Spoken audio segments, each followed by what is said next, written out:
Phoenix is a lander that's going to the North Polar Highlands of Mars to look for evidence of habitable zones, places where life might have existed in the past.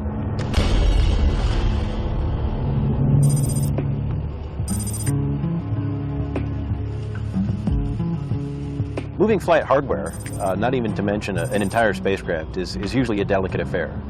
It's very meticulously coordinated. There's, arranging a police escort at 3 in the morning on a Monday morning, and all the state and local authorities that need to know about something like that, and all the paperwork that's required to essentially close down a section of the highway for a period of time. There's a whole analysis process that goes along with making sure that the spacecraft on the back of a truck, on a flatbed trailer, in the box that it's in, isn't going to be exposed to any environment that it's not rated for. So we know how much force a pothole in the road will induce on a spacecraft. Just a little bit into the trip, we had kind of a light rain. And that's another thing that just makes you ill at ease with your spacecraft that you've had in the clean room up until that point in time. We have to fly a spacecraft on a plane all the way from one side of the country to the other.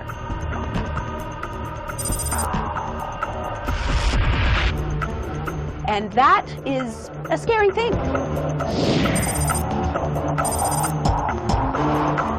And you kind of look at the box and you look at the aircraft and you wonder, is it going to fit in there?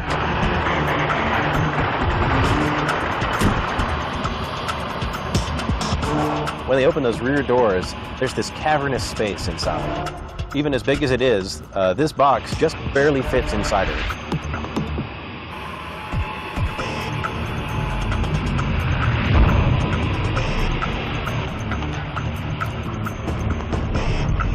And it was a really kind of manual brute force operation.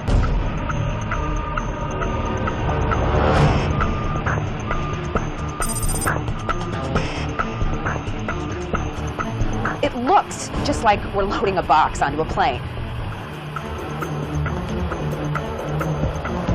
Inside this box is such an enormous treasure. This is something that these hundreds and hundreds of people have worked on to make it all come together.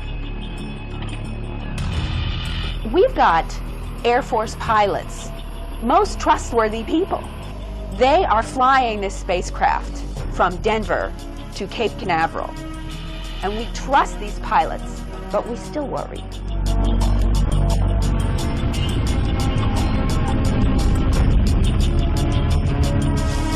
We're tracking this spacecraft and this plane as it's flying across the country.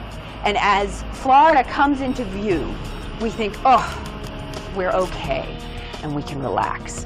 We can't be relieved, because we have still a huge amount of work to do to get this spacecraft to the launch pad, assembled properly, all fueled up, and ready to go to Mars.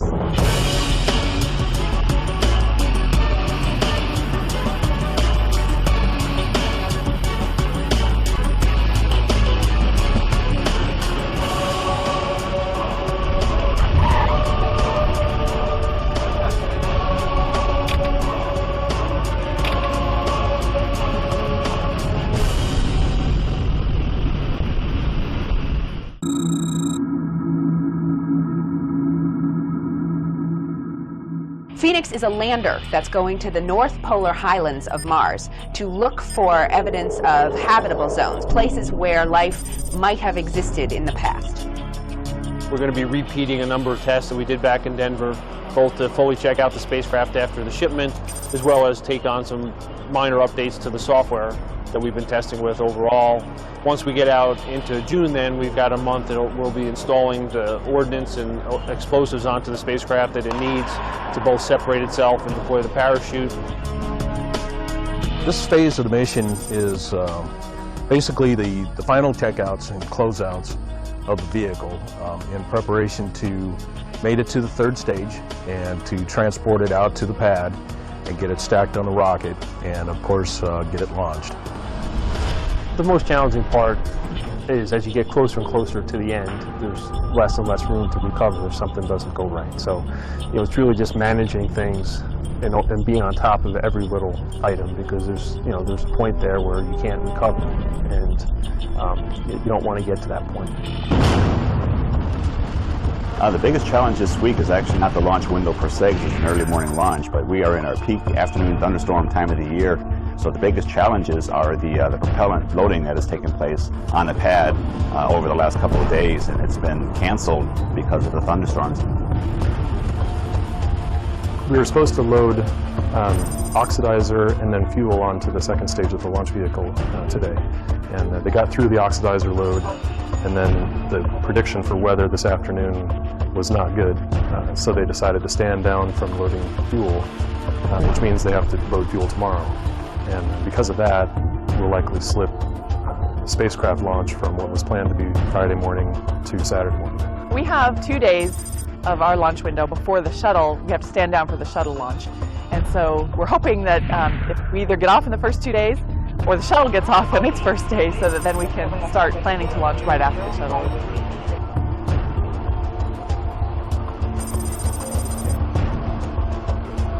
7, 6, 5, 4.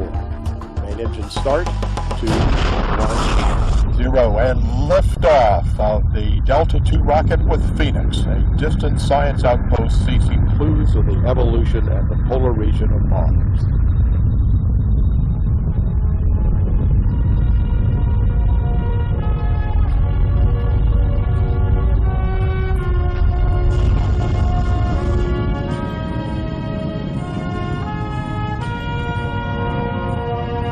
Being on the program as long as I have, it's kind of like your kid going off to college. You're very excited, you're very happy, but also sad that your baby's basically going to go away, and you're not going to hear from it again for 8 or 9 months. There's a lot of joy, a lot of sadness, a lot of nervousness, but that's part of the job, and we all deal with it different ways.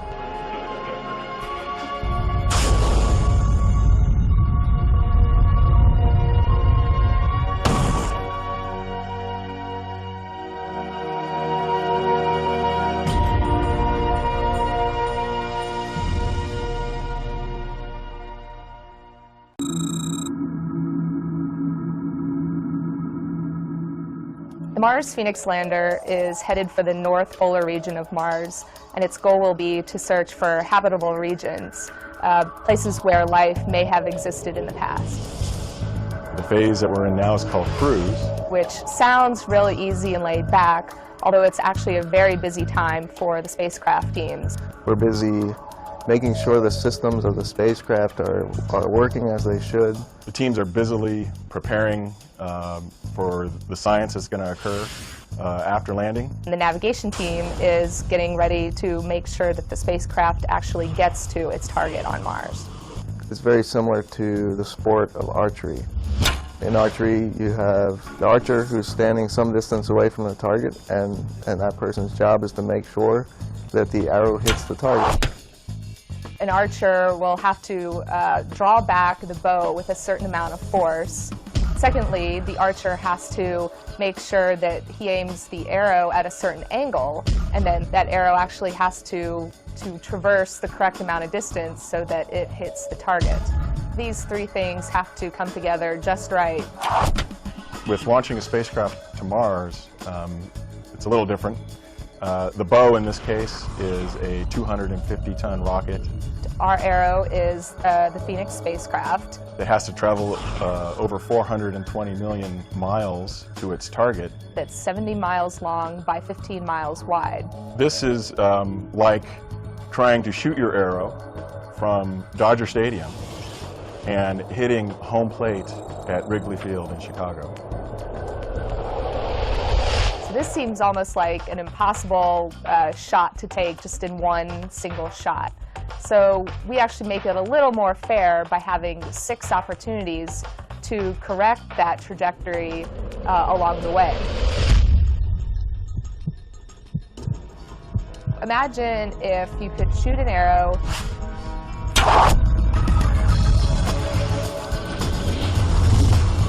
stop it in its path,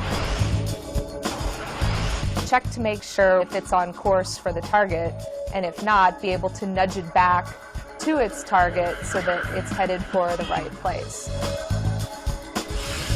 Now, of course, our spacecraft is moving at about 60,000 miles per hour. It never stops. So the corrections have to be performed along the way while the spacecraft is still in motion. We track the spacecraft using the Deep Space Network of antennas, and we figure out exactly where the spacecraft is, where it's heading, and then compute where it actually needs to be. We develop commands to fire the thrusters on board the spacecraft to make any corrections that we need to make. 22 hours prior to entry, we have one last chance to make a fine-tuning of where we're going to land. The arrow hitting a target is a decent analogy for what the navigation team does. But in reality, it's a lot more complicated than that. Earth and Mars are rotating around the sun at various speeds in constant motion. The spacecraft itself is moving very fast across the solar system. It's trying to hit a moving target, and that target is also spinning on its axis. And we have to keep all of these things in mind while we're attempting to hit this target. It's pretty challenging, all these things that you have to take into account and actually get done during this so-called cruise phase, where it's not laid back at all by any means.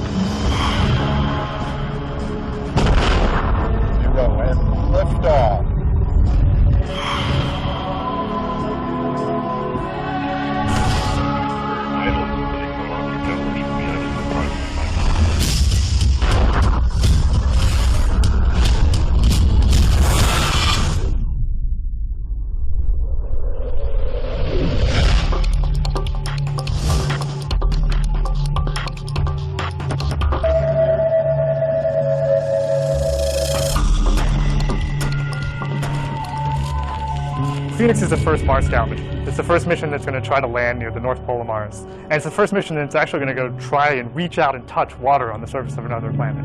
Where there tends to be water, at least on Earth, there tends to be life. And so it's potentially a place where life could have existed on the planet in the past.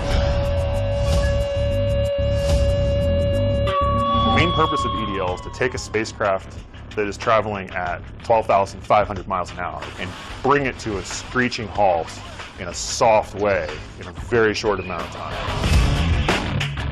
We enter the Martian atmosphere. We're 70 miles above the surface of Mars, and our lander is safely tucked inside what we call an aeroshell. Looks kind of like an ice cream cone, more or less. And on the front of it is this heat shield, this saucer-looking thing that has about a ½ inch of essentially what's cork on the front of it, which is our heat shield. Now, this is really special cork, and this cork is what's going to protect us from the violent atmospheric entry that we're about to experience. Friction really starts to build up on the spacecraft, and we use the friction when it is flying through the atmosphere to our advantage to slow us down. From this point, we're going to decelerate from 12,500 miles an hour down to 900 miles an hour. The outside can get almost as hot as the surface of the sun. The temperature of the heat shield will reach 2,600 degrees Fahrenheit. But the inside doesn't get very hot. It probably gets about room temperature. There is this window of opportunity within which we can deploy the parachute. If you fire the chute too early, the parachute itself could fail. The fabric and the stitching could just pull apart. And that would be bad. In the first 15 seconds after we deploy the parachute, we'll decelerate from 900 miles an hour to a relatively slow 250 miles an hour. We no longer need the heat shield to protect us from the force of atmospheric entry. So we jettison the heat shield, exposing for the first time our lander to the atmosphere of Mars. After the heat shield has been jettisoned and the legs are deployed, the next step is to have the radar system begin to detect how far Phoenix really is from the ground. We've lost 99% of our entry velocity. So we're 99% of the way to where we want to be. But that last 1%, as it always seems to be, is the tricky part. Now, the spacecraft actually has to decide when it's going to get rid of its parachute. We separate from the lander going 125 miles an hour at roughly a kilometer above the surface of Mars, 3,200 feet. That's like taking 2 Empire State Buildings and stacking them on top of one another. That's when we separate from the back shell, and we're now in free fall. It's a very scary moment. A lot has to happen in a very short amount of time. So it's in a free fall, but it's also trying to use all of its actuators to make sure that it's in the right position to land. And then it has to light up its engines, right itself, and then slowly slow itself down and touch down on the ground safely.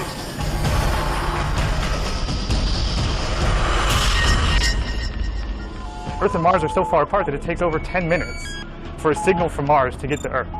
And EDL itself is all over in a matter of 7 minutes. So by the time we even hear from the lander that EDL has started, it'll already be over. We have to build large amounts of autonomy into the spacecraft so that it can land itself safely. EDL is this immense technically challenging problem. It's about getting a spacecraft that's hurtling through deep space and using all this bag of tricks to somehow figure out how to get it down to the surface of Mars at 0 miles an hour. It's this immensely exciting and challenging problem.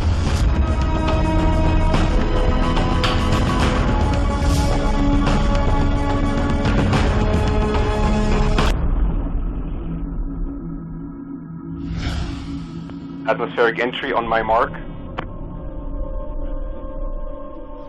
5, 4, 3, 2, 1, mark.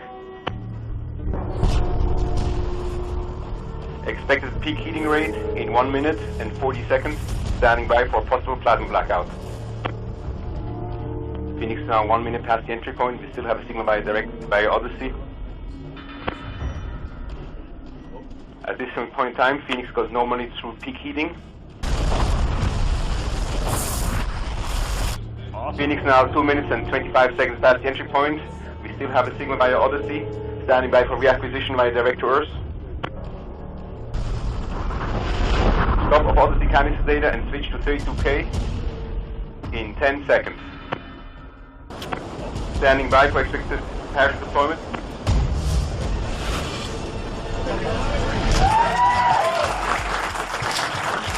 Parachute deployment trigger detected. Heat shield trigger detected. Ground relative velocity 90 meters per second.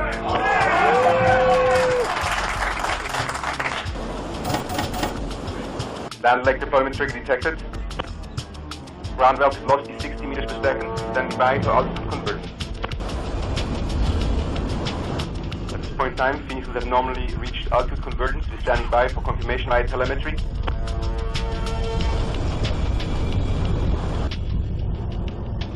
Radar reliable. Altitude 2,000 meters. Altitude convergence detected. Altitude 1,800 meters. 1,700 meters. 1,600 meters. Standing by for landing separation. Altitude 1,100 meters. Signal may drop out during landing separation. Altitude 1,000 meters. The separation detected. We have reacquired the signal. Gravity turn detected. Altitude 600 meters. 500 meters. 400 meters, 250 meters, 150 meters, 100 meters, 80 meters, 50 meters. Come on. Constant velocity phase detected. Altitude 40 meters, 30 meters, 27 meters, 20 meters, 50 meters. Standing by for touchdown. Touchdown signal detected. Landing lead sequence initiated. Helium vent detected.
One of the most challenging aspects of this mission happens before we even land, and it's picking the right landing site for the mission.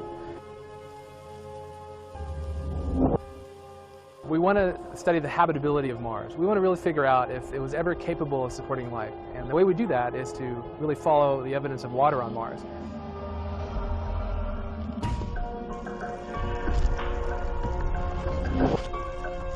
One of the most interesting things about Mars is that it's changed over time.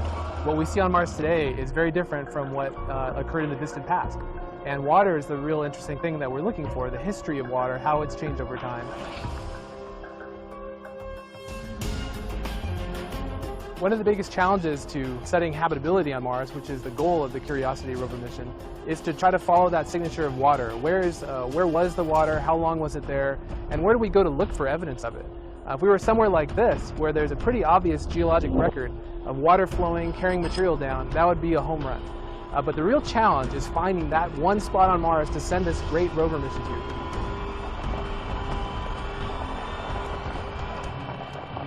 We have 4 wonderful landing sites, all very different in character. And the real challenge for us as scientists is to come to a consensus on which one of those sites offers the best chance of fulfilling the goals of the mission. There's a place on Mars called Mars Vallis, which has the brightest mineral signature of clay minerals on Mars. And these clay minerals are known to form in the presence of water and neutral pH water, not acidic, not too basic, just the kind of water that would be friendly to life. Then you have terrestrial geologists who say that the rock record should be the thing that we follow, the landforms that look like they were carved by rivers or floods. So you have sites like Holden Crater, which is a big impact crater many miles across with a river coming into it, perhaps forming a lake multiple times and flooding the crater, leaving a geologic record that we can study with Curiosity. Just upstream a little bit from Holden Crater, there's a place called Eberswald Crater. That same river system in Eberswald has left evidence of a delta. Just like the Mississippi River Delta, these things form when muddy, silty water deposits its silt, its mud, into a formation, into a standing body of water, like a lake. And so you have people that study deltas on Earth who think that's the place Curiosity should go. The final site is the best place on Mars if you want to just study layered materials. So why do we like layered materials? Because just like this outcrop behind me, they give a record of time, of how things change over time. By studying different layers, you can rebuild the geologic history of Mars. So there's a place called Gale Crater, which has a 3-mile stack of layered rocks. Now we don't exactly know how those layers formed, and the mineralogical evidence isn't as strong as other sites, but people who just think layers are the thing to study really love Gale. So you have these 4 different sites and these 4 different groups and very passionate arguments back and forth to try to really narrow in on what is the one site to send the Curiosity rover.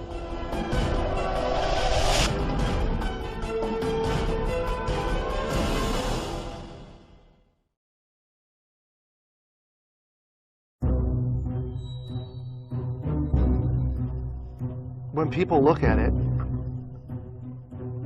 it looks crazy. That's a very natural thing. Sometimes when we look at it, it looks crazy. It is the result of reasoned engineering thought, but it still looks crazy. From the top of the atmosphere down to the surface, it takes us 7 minutes. It takes 14 minutes or so for the signal from the spacecraft to make it to Earth. That's how far Mars is away from us. So when we first get word that we've touched the top of the atmosphere, the vehicle has been alive or dead on the surface for at least 7 minutes.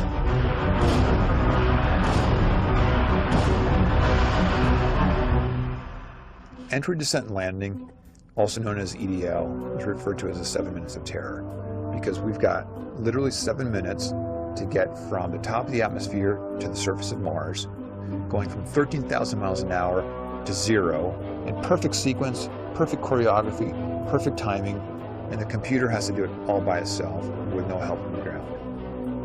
If any one thing doesn't work just right, it's game over.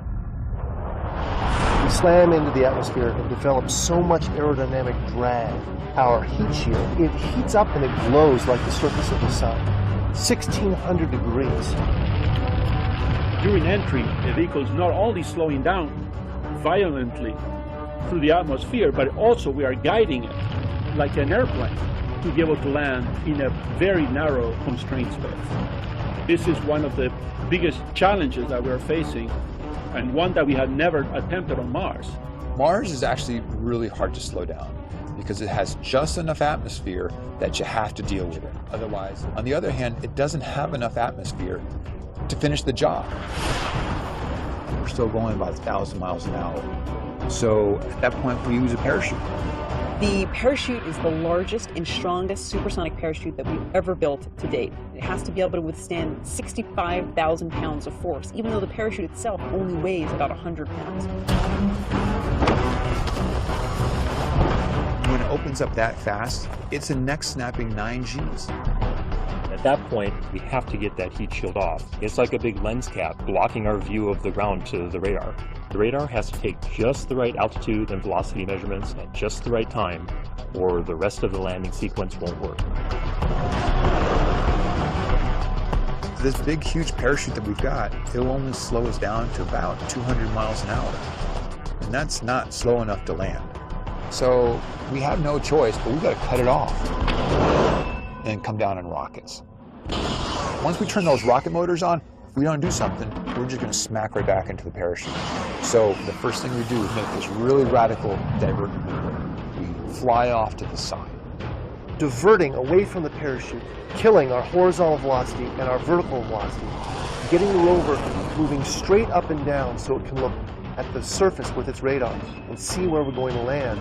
And we head straight down to the bottom of a crater, right beside a 6-kilometer high mountain. We can't get those rocket engines too close to the ground, because if we were to descend propulsively with our engines all the way to the ground, we would essentially create this massive dust cloud. That dust cloud could then go and land on the rover. It could damage mechanisms and it could damage instruments. So the way we solve that problem is by using the sky crane of the rover. 20 meters above the surface, we have to lower the rover below us on a tether that's 21 feet long, and then gently deposit it on its wheels on the surface. As the rover touches down and is now on the ground, the descent stage, it's in a collision course with the rover. We must cut the bridle immediately and fly the descent stage